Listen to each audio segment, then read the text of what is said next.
ওমরে ফারুক রাদিয়াল্লাহু তাআলা আনহু খেলাফত চলতেছে। ওমরে অর্থ মন্ত্রণালয়ের দায়িত্ব, বাইতুল মালের জিম্মাদার তখন বানায় দিলেন আবু উবাইদা ইবনুল জাররাহ রাদিয়াল্লাহু তাআলা আনহুকে। তিনি বাইতুল মালের জিম্মাদার। ওমরের খেলাফত চলতেছি। একদিন ঈদ আসছে।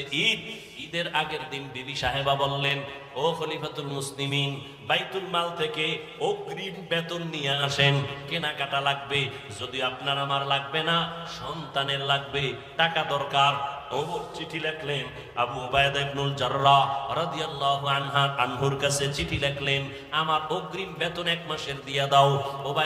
আবু উবাইদা ইবনুল জাররাহ চিঠি পাইয়া কান্না শুরু করলেন। তিনি আবার পাল্টা চিঠি লিখলেন ওমরে ফারুক খলিফাতুল মুসলিমিনের কাছে, খলিফাতুল মুসলিমিন, আপনার বেতনটা আমি অগ্রিম দিব। আমার 2টা প্রশ্নের জবাব আগে দিতে হবে।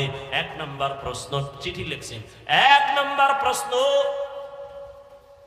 আগামী মাস আপনি বাঁচবেন কিনা গ্যারান্টি? हर के दारत खौफे हक दर्दी मदाम जन्नतुल मअवा देहत उरा मकाम। আল্লাহর ভয় তাকওয়া, আল্লাহর ভয় তাকওয়া। আবু উবাইদা ইবনুল জাররাহ লিখলেন, অগ্রিম 1 মাসে বেতন যে চাইলেন আমাকে জবাব দেন, আগামী 1 মাস আপনি বাঁচবেন তার গ্যারান্টি আসেনি? কথা বলেন না কেন? বুঝেন আমার কথা, বুঝেন? কয় প্রশ্ন? কয়টা করছে? দ্বিতীয় প্রশ্ন, আপনি খেলাফতে আজকে আছেন, রাষ্ট্র পরিচালনার দায়িত্বে আপনি যে আজকে আছেন, আগামী মাসে জনগণ আপনাকে রাখবেনি? কথা বুঝেন?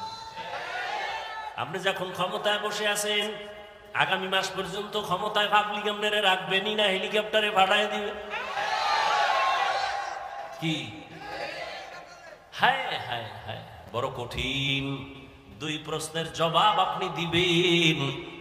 ওমর চিঠি পাইয়া হাউমাউ করে কান্না শুরু করলেন আর দোয়া করলেন, হে মালিক, আবু উবাইদা ইবনুল জাররাহ মাকাম বাড়ায় দাও।